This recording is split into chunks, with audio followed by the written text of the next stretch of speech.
Hello everyone, select civils के एक और वीडियो में आपका वेलकम है। आज हम बात करेंगे बहुत ही ट्रिवियल लेकिन बहुत इंपॉर्टेंट एक टॉपिक के बारे में। और ये इतना इम्पॉर्टेंट है कि आपको हर एग्ज़ाम में ये या तो इन करा सकता है या आउट करा सकता है, डिपेंडिंग अपॉन कि आप किस तरह का अप्रोच अडॉप्ट करते हैं। अब कोई सा भी एग्ज़ाम है, बी इट एसएससी, सीजीएल या कि स्टेट आपका जेएसएससी हो गया या दीगर स्टेट्स के सीजीएल के एग्ज़ाम्स होते हैं, या स्टेट पीसीएस में तो खैर ये एकदम रामबाण जिसे कहते हैं पैनसी, उसके जैसा काम करता है। या इवन यूपीएससी में भी कई सारे क्वेश्चंस डायरेक्टली उठा के पूछ देते हैं। फॉर एग्जांपल 2022 में यूपीएससी में एक एग्ज़ाम था कि फनम या फेनम क्या है, तो it was directly taken from Lucent, Lucent से ही लिया गया था। इस तरह के हर एग्ज़ाम में आपको क्वेश्चंस डायरेक्टली पूछे जाते हैं। तो हम जो आज बात करने वाले हैं, हमारा मुद्दा जो है आज का वो है कि इसे पढ़ें कैसे, हाउ टू रीड लूसेंट, या फिर हिंदी में कहें तो लूसेंट को पढ़ें कैसे। अब आपको लगेगा कि ये तो क्या बात हो गई है कि सबको जानता है कि पढ़े कैसे, बुक उठाएं उसको पढ़ने लगें। पढ़ा ऐसे ही जाता है, लेकिन अप्रोचेस अलग अलग होते हैं जो कि डिफरेंस डालते हैं। किसी के रैंक 1 ले आता है और कोई प्री या बिल्कुल जो फर्स्ट स्टेज है उसे भी क्रॉस नहीं कर पाता। तो इसलिए ये एक ज़रूरी चीज़ है और इधर उधर लोग कुछ से कुछ करते रहते हैं। तो मुझे लगा कि एक ये आइडियल केस है कि आपको एक चीज़ बता दिया जाए कि हाउ टू रीड लूसेंट। अब ये लूसेंट ही इसलिए मैंने पिक किया है क्योंकि मेजॉरिटी ऑफ द स्टूडेंट्स में, मैंने मेजॉरिटी कहा, मैंने एवरी नहीं कहा, तो मेजॉरिटी ऑफ जो छात्र हैं, मेजॉरिटी ऑफ जनता लूसेंट को ही पढ़ती है। और ये अच्छा भी लिखा हुआ है, बुरा भी है। अच्छा इस सेंस में है कि बिल्कुल एनसीईआरटी के सभी इंपॉर्टेंट फैक्ट्स अलग अलग बुक्स के आपको ये प्रिसाइज करके एकदम पिक करके दे दिया गया है। और बुरा इसलिए है, बुरा ऐसा है कि जब आप लिंकअप नहीं होता ना एक टॉपिक से दूसरे टॉपिक में, टेक्स्ट बुक जब आप पढ़ते हैं तो क्या होता है, एक पैसेज, एक फ्लो रहता है उसका कि यहाँ से आपने स्विच किया, यहाँ से स्विच किया, यहाँ एक स्टोरी के जैसा दिमाग में बैक ऑफ द माइंड चलते जाती है। और ये बुक क्या है कि वन लाइनर है, एक फैक्ट खत्म हुआ, दूसरा फैक्ट है, दूसरा फैक्ट खत्म हुआ, तीसरा, इस तरह हर चैप्टर में आपको फैक्ट्स ही फैक्ट्स हैं और आपको सिर्फ और सिर्फ याद करना है। तो उस तरह से थोड़ा ह्यूमन साइकोलॉजी ऐसा काम नहीं कर पाता और उसे याद रखना मुश्किल होता है। तो आप देखेंगे कि सब्जेक्टिव की तुलना में आपको ऑब्जेक्टिव चीज़ें थोड़ा ज़्यादा दिक्कत होती हैं याद रखने में। लेकिन फिर भी हमारा आज का मुद्दा ही है कि इस बुक को फ़िलहाल, है ना, सामान्य ज्ञान, जनरल स्टडीज़ वाला जो लूसेंट का बुक है, कैसे पढ़ा जाए। देखिए, दो तरीके हैं अच्छे से बुक को पढ़ने के। सबसे पहले हम तरीका नंबर 1 डिस्कस कर लेते हैं। सबसे पहला तरीका जो है वो ये है कि आप 2 सेक्शंस उठाएं, 2 sections of this book. 2 section उठाएं। किस तरह के 2 सेक्शन, मैं सब बताऊंगा एग्जाम्पल से। पहले आप सुनिए मैं जो कहना चाह रहा हूँ। जो आपको पहला है कि मोस्ट इंटरेस्टिंग लगता है, और दूसरा क्या, प्लस इसके साथ जो आपको क्या लगता है, मोस्ट हेटिंग कह लीजिए, हेटिंग वर्ड सही नहीं है चलिए फिर भी, या डिस्गस्टिंग कह लीजिए, जो आपको सही लगे, या डिस्टर्बिंग कह लीजिए, है ना, जो आपको बिल्कुल मन नहीं करता पढ़ने का। जैसे मुझसे अगर आप पूछें कि क्या बिल्कुल कभी आपको मन नहीं करता, तो मेरे एकेडमिक से लेकर कभी भी मुझे केमिस्ट्री जो है ना सब्जेक्ट, आई लिटरली, मतलब हेट तो नहीं कहेंगे पर एकदम स्केप ढूंढता रहता मैं हमेशा कि how not to study chemistry, मुझे कभी पसंद ही नहीं आया। तो मैं इस यहाँ पर इसको अपने हिसाब से सपोज करिए मैंने केमिस्ट्री लिख दिया, ठीक है। उसके बाद ये 2 सेक्शन आपने उठा लिया। अब क्या करिए, सपोज करिए आपने 2 और 2 4 घंटे रखे हैं पढ़ने के लिए। तो फर्स्ट स्लॉट में आप जो आपको इंटरेस्ट लगता है ना, इंटरेस्टिंग वाला, उसको उठाइए। सपोज़ करिए 8 से 10 पढ़ते हैं आप, इंटरेस्टिंग वाला 8 से 10 आपने इसको पढ़ लिया। अब जहाँ तक भी पढ़ा, सपोज़ करिए इसके इंटरेस्टिंग वाले को हम रख देते हैं कि फ़िज़िक्स, साइंस की बात ले लेते हैं दोनों। आपको इंटरेस्ट आ रहा है फिज़िक्स में, आपको डिस्टर्बिंग लग रहा है केमिस्ट्री, और एक तरह से दोनों में इंटरलिंक भी है चीज़ें, आपस में बहुत सारी चीज़ें हैं। तो आपने 8 से 10 AM क्या किया कि फ़िज़िक्स पढ़ लिया इसको। और दूसरा स्लॉट आपने रखा है, सपोज़ करिए शाम में 7 से 9 आप पढ़ना है, दूसरा जीएस का स्लॉट है। तो इसमें क्या करिए, इसमें आप पढ़िए अपना केमिस्ट्री, जो कि आपको बिल्कुल ही पसंद नहीं है। केमिस्ट्री मैंने बस जस्ट फॉर एन एग्जांपल ले लिया है, may be it history, may be geography, economy, कुछ भी हो सकता है, डिपेंड्स अपॉन आपको किस चीज़ में इंटरेस्ट है। और ये सब काफ़ी सब्जेक्टिव चीज़ें हैं ना, डिपेंड करता है, कोई एक ऑब्जेक्टिवली नहीं कह सकता कि ये अच्छा सब्जेक्ट होता है, ये नहीं होता।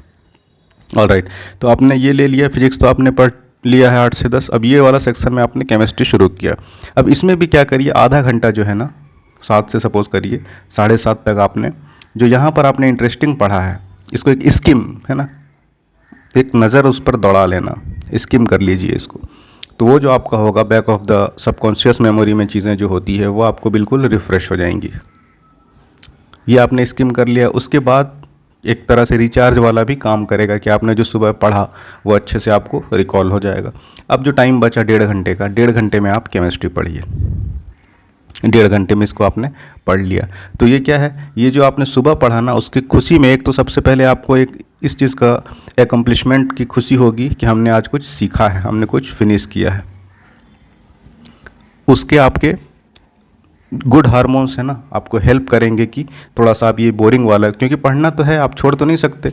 और सिर्फ ऐसा नहीं कि एक सब्जेक्ट बोरिंग होता है, इससे मिलता जुलता या कोई और सब्जेक्ट हो सकते हैं जो आपको बिल्कुल ही पढ़ने के मन में ना हो, इच्छा ना हो। तो ये आपको, और ये पढ़ लिया आपने तो आपको मेंटेन करना है एक रिकॉर्ड शीट भी, मेंटेन ए रिकॉर्ड। ये क्यों? क्योंकि कई बार ऐसा होता है कि आपने आज फिजिक्स पढ़ा, 3 दिन तक 4 दिन तक आपने फिजिक्स पढ़ लिया, फिर रैंडमली आपको कोई एक ऐसा चैप्टर आ गया, सपोज़ करिए लाइट या कुछ भी, सपोज़ करिए लाइट ही ले लेते हैं, लाइट आ गया, अब आपको थोड़ा सा बोरिंग लगने लगा फिजिक्स। तो व्हाट नॉर्मली पीपल डू कि अब वो क्या करते हैं, फिजिक्स को अब वो किनारे कर दिए, अब दूसरा अच्छा कुछ तलाशने लगे। अब सपोज़ करिए उनको रिवर्स के बारे में देखा, बाढ़ कहीं आई हुई है तो ज्योग्राफी पढ़ने लगे। तो अब क्या हुआ, फिजिक्स चल गया ठंडे बस्ते में और सारा फोकस हो गया ज्योग्राफी में। और ये तो कहीं से भी, केमिस्ट्री तो बोरिंग था ही नहीं, तो इसको तो पढ़ना था ही नहीं। एक दिमाग क्या करता है, हमेशा कंफर्ट जोन में रहना चाहता है। तो उस चक्कर में क्या था, तो केमिस्ट्री ना पढ़ने के बहाने ढूंढ ही रहा था। तो अब आपको लगने लगा यार फिजिक्स पढ़ रहे थे, अब ज्योग्राफी में आ गए हैं तो चलो केमिस्ट्री को भी छोड़ देते हैं, चूँकि हमने सुना है कहीं से कि 2 सब्जेक्ट्स उठाने चाहिए। तो आप अगेन क्या करेंगे, सब कॉन्शियसली आप यहाँ पे भी एक ऐसा सब्जेक्ट पिक कर लेंगे ना कि जो आपको अच्छा लगता है। तो यहाँ सपोज़ करिए आपने इससे मिलता हुआ आपको हिस्ट्री अच्छा लगता है, मेडिवल, तो आपने मध्यकालीन भारत का इतिहास उठा के पढ़ने लगे। तो आपका 2 चीज़ उधर गया, फिर इधर ये भी चला जाएगा, हिस्ट्री और ज्योग्राफी वाला पार्ट। तो इस तरह से आपको बिल्कुल भी नहीं करना है। तो इसका तरीका क्या है कि मेंटेन ए रिकॉर्ड। रिकॉर्ड क्या मेंटेन करें, फिजिक्स में सपोज़ करिए जो आपने सुबह के लिए उठाया है फिजिक्स, इसमें सपोज़ करिए कि 15 चैप्टर है, तो आप एक इसको रखिए लिमिट कि हमें कम से कम 4 दिन हार्डली है ना, 4 डेज मैक्स टू मैक्स हमको क्या करना है, फिजिक्स हमने कंप्लीट कर लेनी है। I have to complete this physics section. अब चूंकि ये फिजिक्स कंप्लीट हो गया और केमिस्ट्री वाला या सेकंड स्लॉट में भी कुछ हिस्सा आप दे रहे हैं, किसको, फिजिक्स को या रिवीजन को दे रहे हैं, तो आपको थोड़ा सा ज़्यादा टाइम इसमें लगेगा। अगर आपने इसको 4 दिन रखा है तो इसको थोड़ा सा बढ़ा देते हैं कि आपको क्या करना है, केमिस्ट्री 6 दिन में ख़त्म कर लेना, 6 डेज में हमें हर हाल में I have to finish this. क्या करना है, फिजिक्स भी इधर चल रहा है जो हमने ख़त्म कर लिया, देखिए ना 4 दिन में, और ये केमिस्ट्री। ये सब कब है, जब आपका बेसिक एक बार कहीं ना कहीं आपने पढ़ा होगा, या तो स्कूल में अच्छे से पढ़ा है, स्कूल में नहीं पढ़ा है तो क्या किया है आपने, एनसीईआरटीज़ में जो बुनियादी चीज़ें हैं उसको समझ ली है, तभी पॉसिबल भी है। नहीं तो आप 4 दिन तो छोड़िए, फर्स्ट ही दिन में छोड़ देंगे। तो उससे पहले मैं आपको ये रिकमेंड करूँगा कि एक बिल्कुल ही ऊपर से ब्रॉडर आइडिया कम से कम ज़रूर ले लें कि क्या चीज़ें हैं और कैसे काम करती हैं। ऑलराइट, तो यहाँ क्या होगा, आपका फिजिक्स कंप्लीट हो जाएगा और केमिस्ट्री भी 2 दिन ज़्यादा या 3 दिन ज़्यादा, डिपेंडिंग अपॉन कि ये आपका इंटरेस्ट वाला सब्जेक्ट किस तरफ जाता है। तो इस दोनों में जो डिफरेंस हो जाएगा ना, तो यहाँ पर क्या होगा, आप दूसरे स्लॉट जीएस का सिलेक्ट किया है या जिस भी टाइम में आप पढ़ते हैं उसमें क्या हुआ, आपने फिजिक्स पढ़ लिया और यहाँ पर क्या चल रहा है, थोड़ा आपका वो सब्जेक्ट चल रहा है जो आपको बहुत ज़्यादा इंटरेस्ट नहीं है, तो इसको तो चलने ही देंगे, तो चलेगा भी कुछ ज़्यादा। और यहाँ पर आप क्या करें, दूसरा सब्जेक्ट ले आएँ साइंस का, क्योंकि स्लॉट 2 में क्या चल रहा है, आपका साइंस ही चल रहा है। तो आपको दूसरा सपोज़ करिए उतना ज़्यादा नहीं, लेकिन रिलेटिवली ज़्यादा अच्छा लगता है क्या, बायोलॉजी, तो आप बायोलॉजी ले आएँ। या बायोलॉजी नहीं अच्छा लग रहा है, फ़िलहाल नहीं पढ़ना है तो इन्वायरमेंट पढ़ लें। इन्वायरमेंट नहीं पढ़ना तो जो भी मतलब आपका इंटरेस्ट का सब्जेक्ट है, ज्योग्राफी पढ़ लें। इंटरलिंक्ड हो सकता है, ज्योग्राफी और केमिस्ट्री में भी चीज़ें इंटरलिंक्ड होंगी। अच्छा, एक और इसका यहाँ पर ये मेरा कहने का मतलब है कि सब्जेक्ट किसी तरह उनके बीच में कनेक्टिविटी होनी चाहिए। केमिस्ट्री और ज्योग्राफी में क्या कनेक्टिविटी है, आप पढ़ेंगे लैंड्स, है ना, लैंड फॉर्म्स, तो बहुत सारे लैंड फॉर्म्स हैं जहाँ कैल्शियम कार्बोनेट की वजह से होता है, तो उसका स्ट्रक्चर अलग हो जाता है। या देखेंगे लैंडस्लाइड वगैरह हो रहा है, तो उसमें भी क्या होता है, केमिकल कंपोजिशंस के अलग अलग भूमिका होती है ना। इस तरह से आप अलग अलग जियोमॉर्फोलॉजी जब पढ़ेंगे, टेक्सचर क्या होता है और सॉयल का, तो सॉयल में भी जब सॉयल टाइप पढ़िएगा तो ब्लैक सॉयल में कोई चीज़ें ज़्यादा होती है, नाइट्रोजन कम होता है, ज़्यादा होता है, तो कहीं ना कहीं केमिस्ट्री से इंटरलिंक होगा, तो वो आपको ज़्यादा फ़ायदेमंद होगा लॉन्ग टर्म में याद रखने के लिए।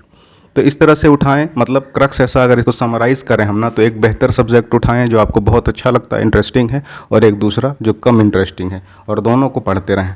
तो जब आपका इंटरेस्टिंग वाला ख़त्म होगा ना, तो आपका एक सिलेबस भी ख़त्म होता जाएगा, और दूसरा क्या होगा, सिलेबस के साथ साथ आपको इधर जो सेकंड पार्ट है ना, वो वाला आपको थोड़ा उसकी बोरियत जो है ना वो कम लगेगी। क्यों? क्योंकि आपने एक एकम्प्लिश किया है, पहले तो सिलेबस कंप्लीट किया है आपने, प्लस एक ऐसा चीज़ पढ़ रहे हैं जो आप पढ़ना चाहते हैं। आप देखिएगा मूवीज़ देखते हैं तो आपको कभी नहीं लगेगा कि यार कब मतलब ये ख़त्म हो जाए। इट मीन्स अगर ऐसा आपको आ रहा है फील, तो इट मीन्स कि आपको मूवी पसंद ही नहीं आ रही।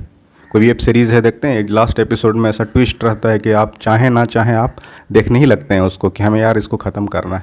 तो सेम चीज़ है कि अगर आपका दिमाग बेहतर महसूस कर रहा है तो वो चाहेगा कि और ज़्यादा मिले उसको। और दूसरा ये भी है कि ये टाइम स्लॉट भी आप रिवर्स कर सकते हैं कि कभी सुबह पढ़ लें इंटरेस्टिंग वाला, कभी दूसरे स्लॉट में पढ़ें जो आपको अच्छा नहीं लगता।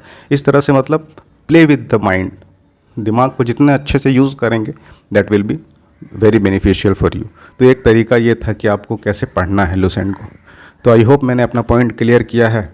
और अगेन किसी तरह का कुछ डाउट हो, कुछ क्वेरी हो, या मुझसे जुड़ना चाहते हो तो @select civils SELECT CIVILS select civils Telegram पे मैं अवेलेबल हूँ, वहाँ मुझसे जुड़िए। कुछ मैसेज हो, कुछ क्वेरी हो तो kindly let me know in the message. And आप इस चैनल पे भी कमेंट कर सकते हैं। और अच्छे से पढ़िए, JSSC JPSC और बहुत सारे JSSC के फिर टेक्निकल एग्ज़ाम्स, SSC CGL जो सेंट्रल वाला होता है, IBPS, इस तरह के बहुत एग्ज़ाम्स होंगे और मोस्ट ऑफ देम आप आसानी से क्रैक कर सकते हैं। मैं बस हवा में नहीं कह रहा हूँ, मोस्ट ऑफ देम मैंने क्रैक खुद किया है, इस वजह से मैं आपको चीज़ें बता रहा हूँ। तो हवा में नहीं है, मेरा फर्स्ट हैंड एक्सपीरियंस है।